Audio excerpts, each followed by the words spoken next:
Hello, everybody, and welcome to another edition of the Green Room Podcast. I'm Matthew Brune, and joining me today is Reed Smith of Mean Green 24/7. Reed, you are in Colin's place because Colin is moving. He bought a house, so now they're moving into the house. So congratulations to Colin. Yeah. But how are you doing today? I'm pretty good. How are you, Matt? Doing okay. Doing okay. We're recording this at 6. Doing a little double feature. Got you and got DJ Draper and JJ Murray coming up later to talk TBT stuff. So Man, tough act to follow for them. Loaded. I don't know what order we're gonna put them in yet because it's kind of separate. I gotta piece them together, but regardless, great episode here. Colin's missing out.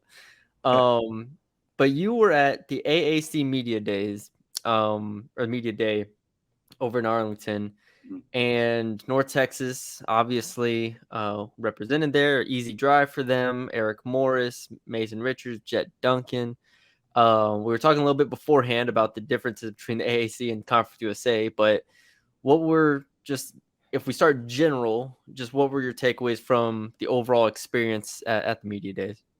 I think Texas Live, especially, you got to say it's a great venue. Dude, I love going to, I haven't been to a Cowboys game, but I've been to a good amount of Rangers games, and I went to one in the new stadium. I went to two in the new stadium this summer. And I had been to Texas Live before because I'd covered high school games in the old ballpark. And yeah, man, Texas Live is awesome.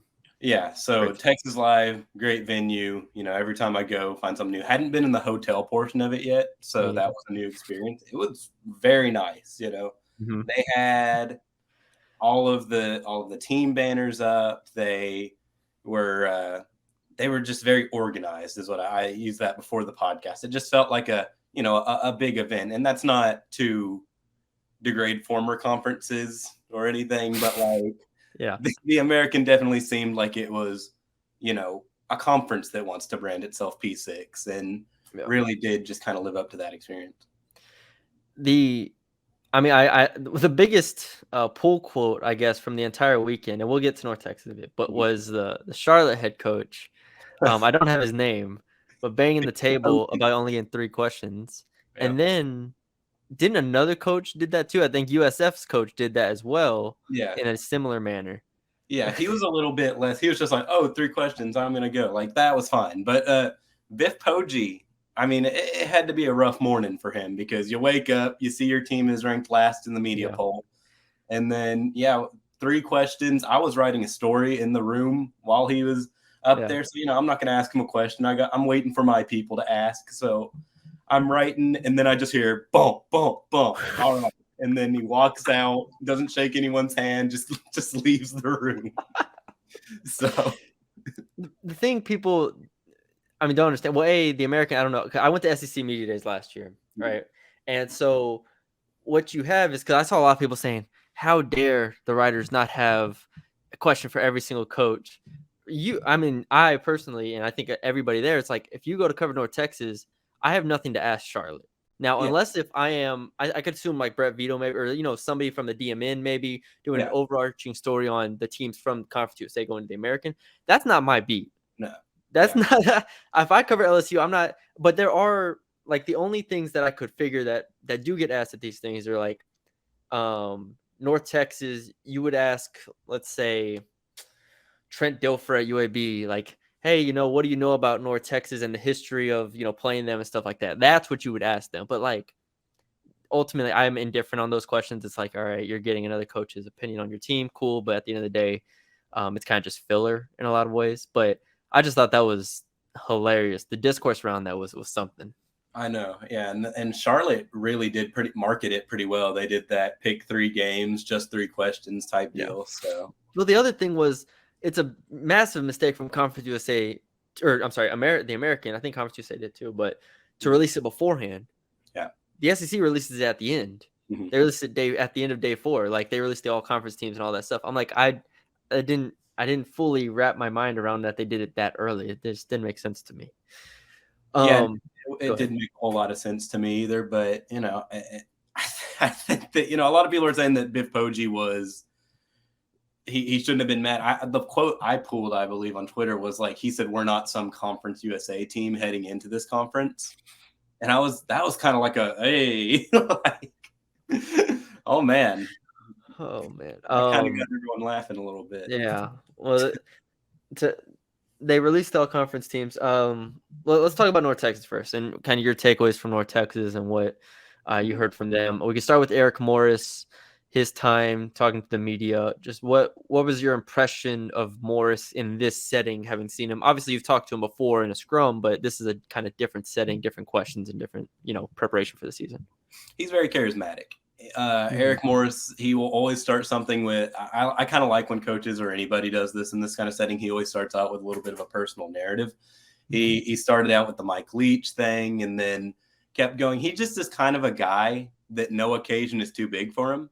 Like he can light up the room wherever he goes. And that's something that UNT really hasn't seen for a little bit in football, at least. McCaslin had that aspect, but obviously Latrell didn't, which is fine. It's a different style, but that was my big takeaway. I mean, he said hello to every reporter he knew, myself, Brett, said hey to us beforehand, and just a pretty personable guy. And then in terms of his thoughts on the season, he wasn't making any big grandiose statements about how the team is going to be, but he was pretty adamant that he's confident in the experience that they have coming back on the team, but it did acknowledge how there are some shortcomings on this team, especially at linebacker. He said that they would need some help there and have looked in the portal for it. So, yeah, you mentioned linebacker. Because most coaches kind of do like a little self-assessment during this. It's kind of like, all right, we're strong in these areas.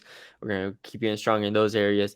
Did it feel like a coach that was taking over a program like in this first year where he was like very much like, hey, let's slow down. Let's not exert ourselves and expect to win this conference year one. Like, did it feel that way from him?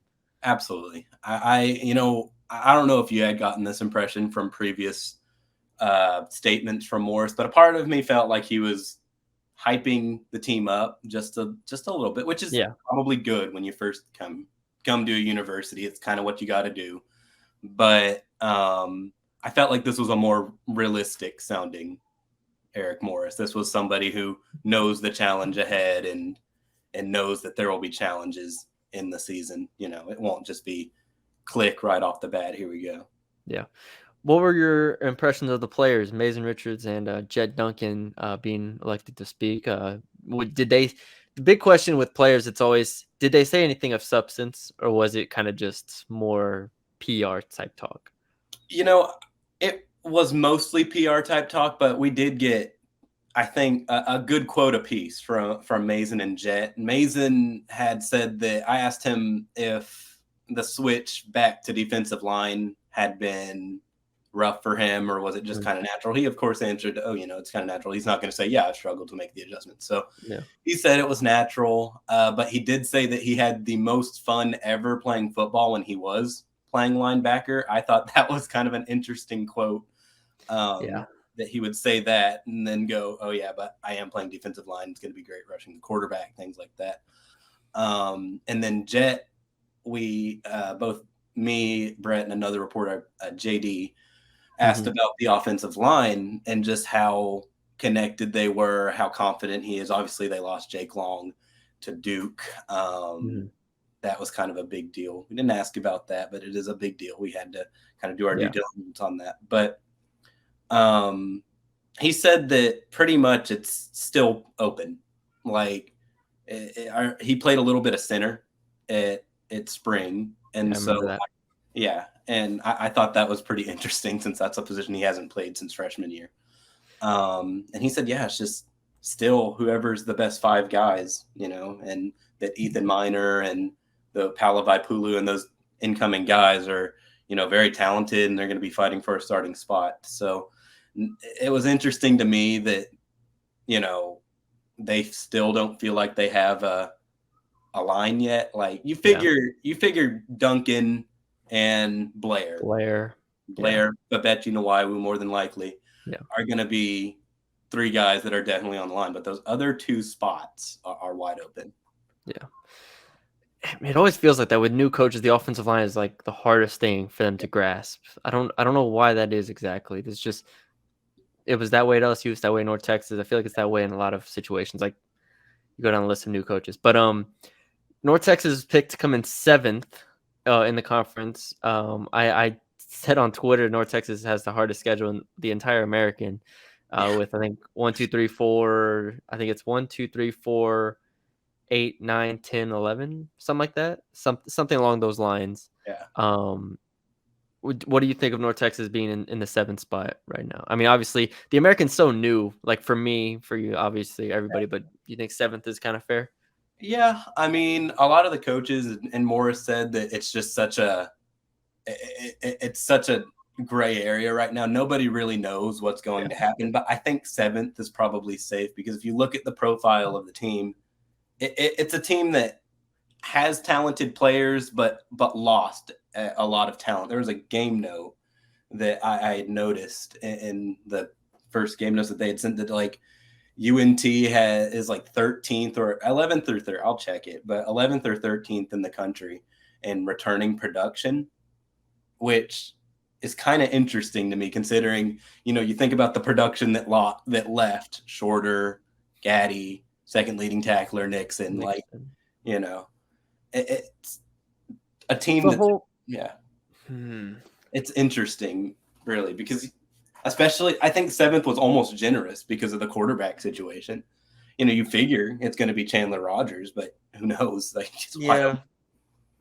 yeah. We had on I talked to an AAC writer from Underdog Dynasty the other day, and he kind of laid out the conference really well for me to now I have a better grasp on it. To me, it's still very much you have your top 3: Tulane, UTSA, SMU. Memphis is mostly considered that 4th best team, and then you kind of go from there. It's like everybody else could be good, could be fall off a little bit because that's where you get into the Conference USA schools, and you're just like, is FAU going to be good? Is UAB going to be good? North Texas, you don't know. So I do think 7th is pretty fair. Not far off behind ECU for 6th. I did want to ask, kind of moving away, do you have anything else on media days before we get going? Before I ask you a couple fall camp questions? Not particularly. I mean, just final thoughts on it is that it was a good event. It was a big event. I thought Orozco's opening statement on Tuesday was pretty much what we expected it to be, where he's somebody who truly believes the conference is still elite, and if it's not, then it will get there again. Yeah. Now, looking at fall camp starting up next week, I wanted to ask you first, is there like an underlying underrated storyline within this team that you're kind of looking forward to seeing when it comes to this fall? Because we all know about the quarterback position, right? Like we want to see Chandler Rogers take that step forward. I think like, I don't know, like new coordinators, new coaches, all that stuff is very much, we know about it, but like, is there anything that stands out to you? Like, all right, this is what I'm looking forward to seeing. I'm really looking at that new wide receiver room.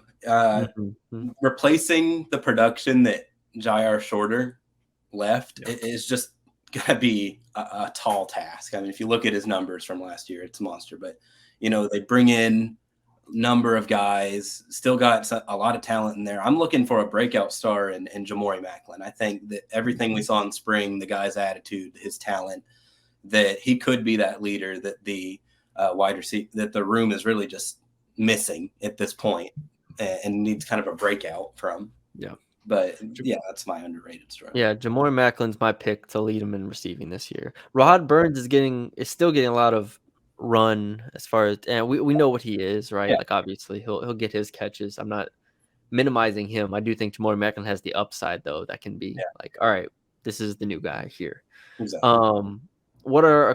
So if we run through the position battles that you're looking forward to seeing, I mean, do you still consider quarterback a position battle? Or is this very much like it's not a done deal?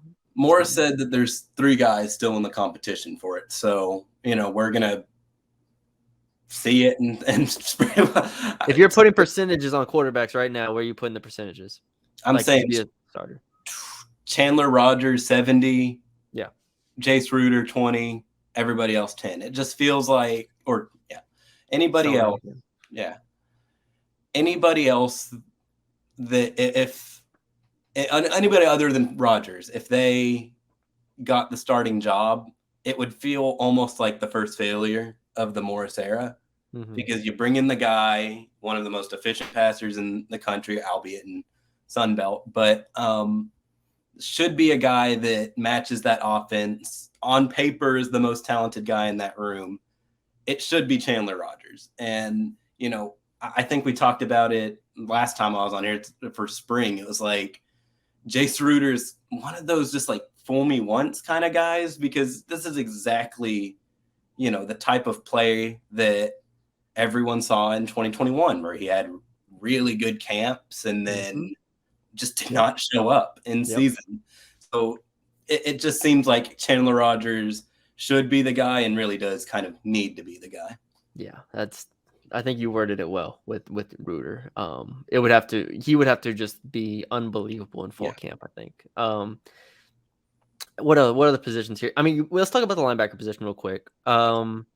Because on paper it's Kevin Wood, Jordan Brown, Sifa Leota, Carson Kropp. Yep. So that's 4. I mean, is it as dire as he makes it sound?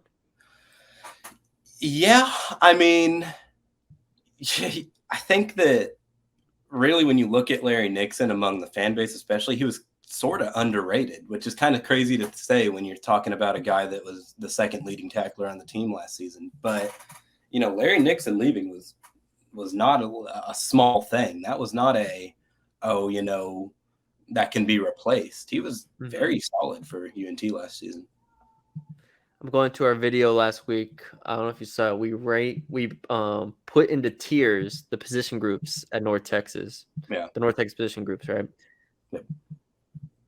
So we had S tier, A tier, B tier, C tier, D tier. It's like those streamers, you know, they'd be putting things in the tiers. Yeah. I forgot where we put linebackers, but we did put them as the C tier, so second to bottom. Yeah. I didn't consider them in the D tier though, because that I don't know. I think I just still hold out hope for Jordan Brown. I think that's an interesting situation to be in. We did put the tight ends as D tier. Oh, absolutely. Tight end is rough looking. Bare. Right? Yeah, bare. Yeah, so that's interesting. Other than that, I don't think there's really any other question marks. Receiver, linebacker, quarterback, safety position is probably a position of competition, I would say. What?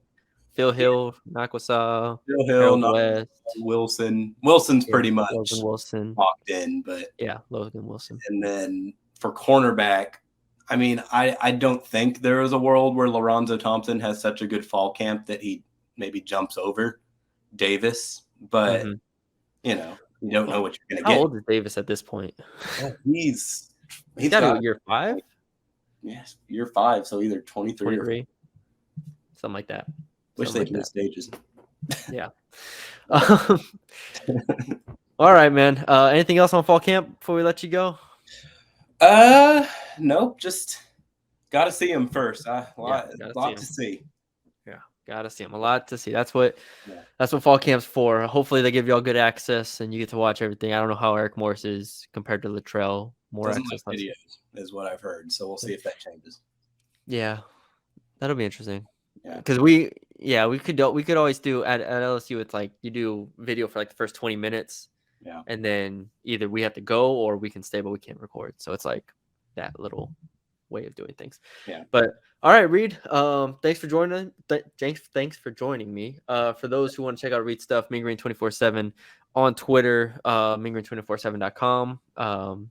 I vouch for it. Obviously, that's the spot to be for North Texas fans. So check all that out. And we'll get into the DJ and JJ interview in a bit. All right. Appreciate it, man. And now joining me is none other than DJ Draper and JJ Murray, the GMs of Bleed Green at the TBT tournament. Guys, how are y'all doing today? We're good, man. Happy to be here. We feel privileged to be on this show. Yeah, I know y'all do. Last time, before y'all played in the first TBT, we had y'all on. I think that was our first ever like YouTube video time we did on here.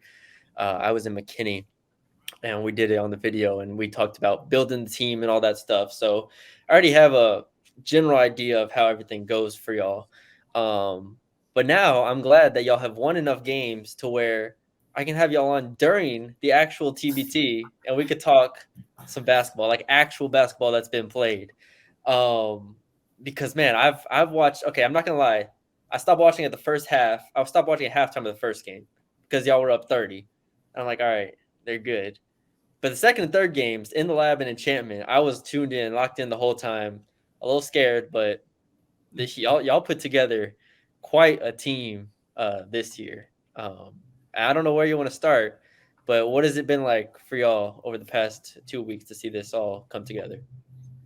I mean, I think it's been rewarding, and like for us last year, obviously we feel like we fell a little bit short. I mean, high for our expectations, but once we saw the team come together, it gave us that itch to kind of want to do it again this year. So it's rewarding because we have full-time jobs outside of this. So, we put a lot of time into, making this team happen. And, you never really know how it's going to work out. You just kind of lean on, what you know about basketball, what you know about building teams and relationships and things like that. And, for us, it's been, pretty good so far. So that's how I feel about it. DJ, last time we talked, you said, y'all had reached out to, Grant and Ross and all these people about building the team. This year, obviously, I'll return a lot of the same players. Was it easier this year? It was like, all right, we know what we want to do. Like, we have an idea here, and now it's just filling in the holes. Yeah, I think last year we were just building the foundation, trying to figure out how to, raise money, what type of players to have on the team, how to even get in the tournament. And then this year we were really able to kind of put that on autopilot and just focus on who we want to have on the team, what type of players we want to build around, and go from there. So I think it was definitely easier from a build-up standpoint this year than it was last year, but I think the expectations are higher this year as well. Well, the thing is, and this is, y'all can, whoever wants to jump in off this, but like looking at last year's team to this year's team, I was concerned going into this year. Shannon Shorter obviously wasn't on this year's team, and then Duffy before the tournament is out, and so I was like, oh man, they're down to 7-8 guys. But then you add James Reese, and it's perfect. Then you add Brett Reed, who seems like a perfect guy off the bench. You add Kai. And it's just like, it keeps rolling. Y'all are somehow, it feels like this team is better. This team feels, and maybe not better is the right word, but it feels more balanced in a lot of ways. That's what I feel watching. It's like this team has everything you need, like the wing defending, the guard creation, obviously with Jefferson and Stevens. And then you got the bigs of Zach and Reed and Thomas. Like, were you like, all right, this is a lot more balanced of a team this year? I think during training camp, we realized that Kai and James brought the defensive energy and the youth that we were missing last year. Yeah. And so we were really happy with that, but we didn't go into it saying we needed to get that defensive energy. We did go into it saying we needed some youth because we saw Davion Warren on Texas Tech teams last year just be really efficient and dominant because he could pick up full court and you could just tell he was energetic. So we knew we wanted like a guy like that this year, and we thought Kai would be it. But we didn't realize the defensive pressure that would come with it, which has really been a blessing. Yeah. And they kind of piggyback off what DJ mentioned, like coming off of last year, we had success, right, relative to, a first-year team.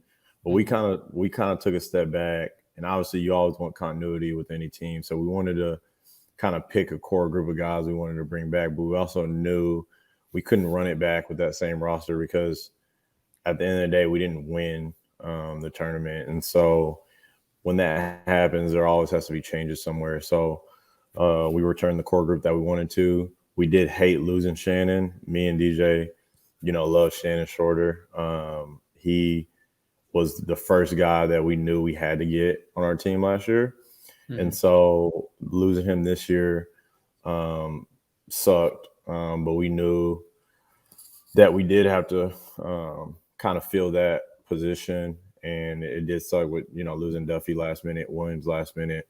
But in typical Mean Green fashion, we knew that we were good, with 8 guys. So we feel good about where we're at. Yeah, I was gonna say, you kind of mentioned Mean Green fashion. This team definitely feels North Texas. Like Thomas Bell is playing out of his mind right now. James Reese obviously is being James Reese. Like first possession of the first game, I think it was the first game. He comes and hits a pull up mid range jumper, and I said, "All right, we're back." Like we're back to where we were. Kai, like you said, the defense of this team feels very much North Texas, and I don't think I expected it to translate this well, like against all like the New Mexico team, right? That's a team with pros on it, with guys who can score the ball, and you're just like did what North Texas always does, like, no, today you're just not going to score the ball. It's have you seen that kind of buy-in from everyone and be like, all right, we're back to what we usually do? Like we're back in green. This is what we do.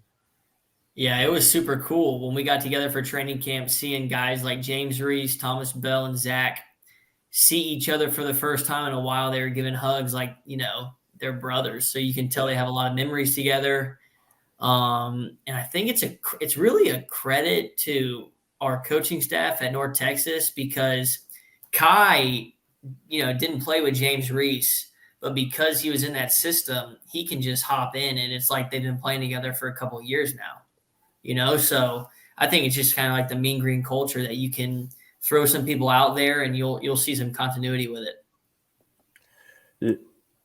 Yeah, and to piggyback off that, like, we don't think we're reinventing the wheel, with this team or anything we're really doing. I mean, over our time at North Texas, we don't think we get the respect nationally for the style and the way the team is kind of constructed. But I mean, we kind of followed that with how we, constructed this team, and obviously having former alumni, like DJ said, helps because they're kind of familiar with playing a role, defending, and those things are important when you have a winner take all tournament.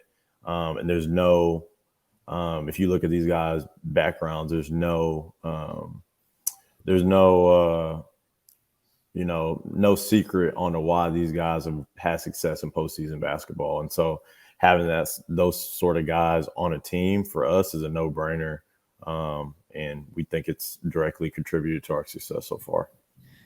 I got to talk a little bit about Brandon Jefferson and Jordan Stevens, because I said that they are now honorary North Texas alumni. I don't care. These are two guys. Obviously, I didn't know a ton about them beforehand, but over the last 2 years, it's like they just keep making plays, man.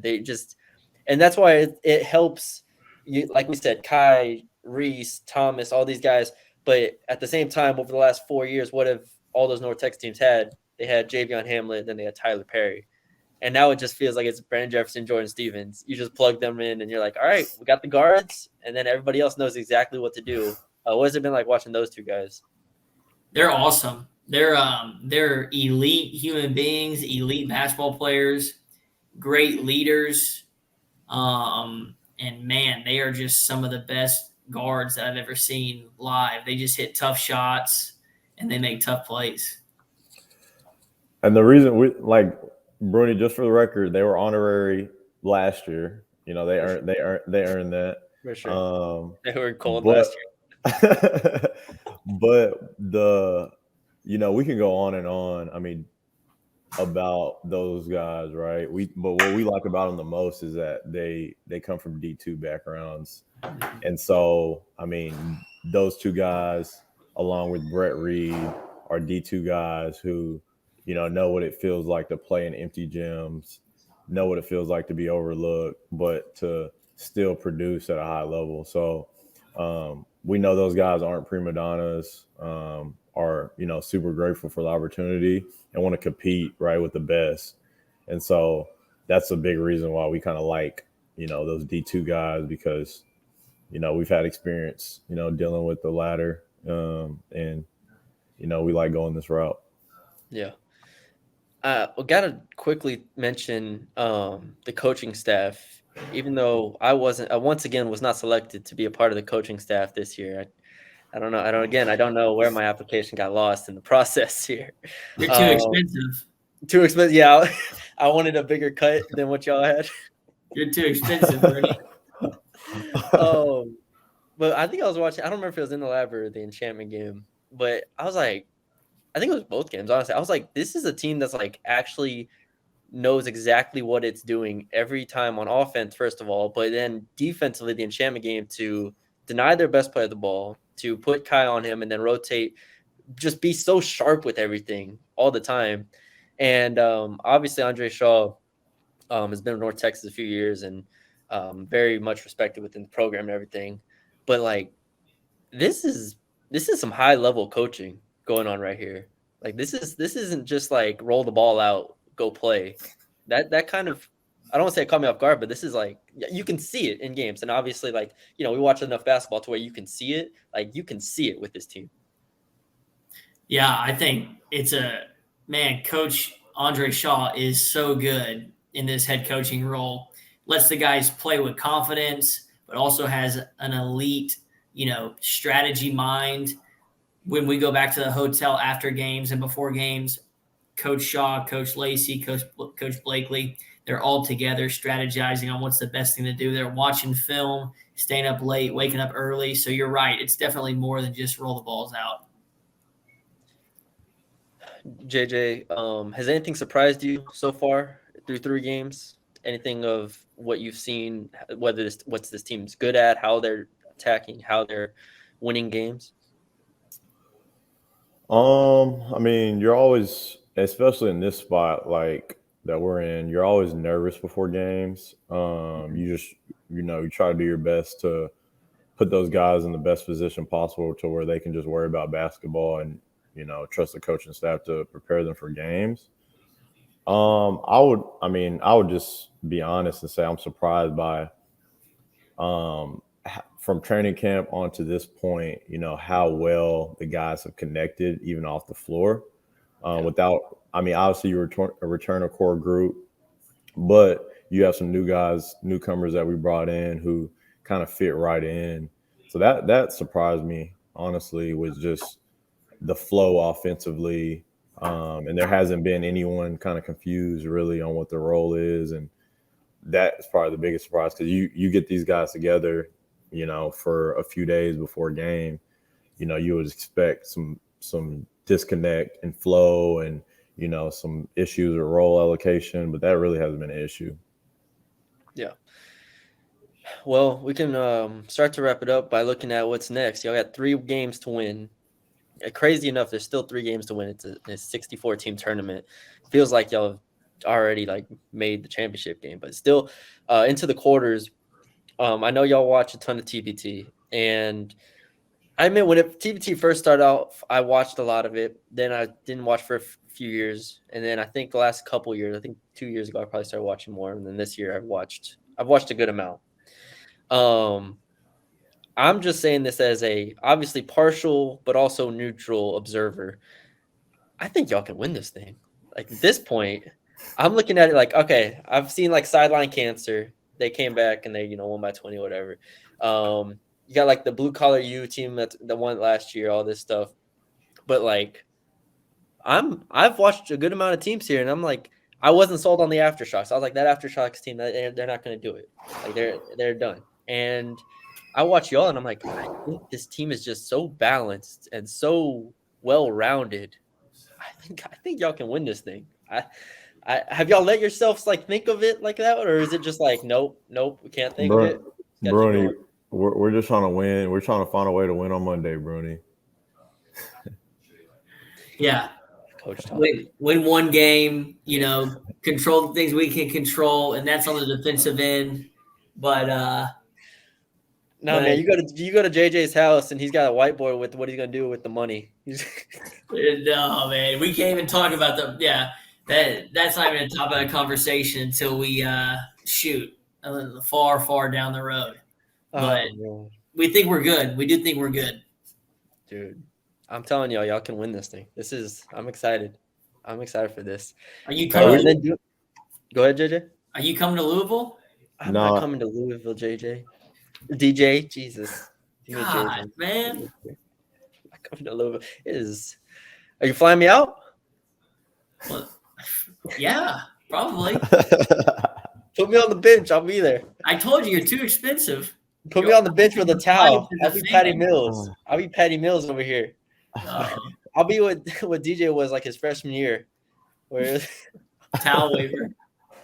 Hey, you gonna be watching? You'll be tuned in though on Monday night. Of course, I'll be tuned in, man. I've watched every game besides the second half of the first game, which it was over. It was over already. But, all right, we need you to watch Louisville tonight. We need you to watch the end of this Shell Shock and Gutter Cat game, and we need a game plan. We need strategy. We need your help here. All I saw was Gutter Cat score 3 points in the first quarter. I'm not worried about him. Not worried about him. Put him away. They're winning now. Y'all got him. He's gonna clamp him down. I love y'all's team. This is great.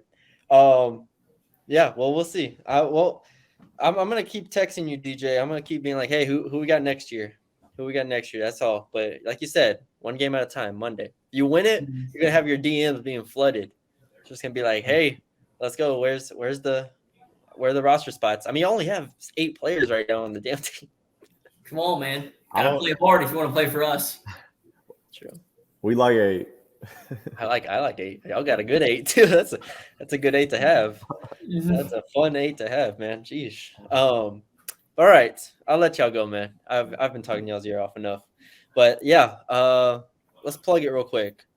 Well, we don't know who we're playing, so I'm gonna start saying we don't know who we're playing here. This guy, JJ. I need 1,000 my way when y'all win, just for the marketing. That's what I need. Oh man, DJ, you win a couple games and now it's we. Yeah, now it's we. Yeah, look at this shirt he's wearing. He hasn't worn that shirt in like 3 years. Then he dug it up after we won the 3rd game. Man, I have y'all on before y'all's first TBT game. I have y'all on as in the tournament, and I can't get any praise here. All right. Well, Bleed Green will play somebody on the 31st at 8 p.m. in Louisville. I always say Louisville. I get corrected a lot. Louisville. And yeah, it'll be on ESPN, I assume. ESPN 1, ESPN 2, somewhere around like that. And we can tune in. It's been a lot, man. Like I said, I've been tweeting through all the games, and the interaction's been really good. Like, people are actually like very much invested in this. So don't let us down. Got it. All right, guys. Well, appreciate y'all for coming on, man. Best of luck to y'all the rest of the way. See ya. All right. Thanks, Rooney.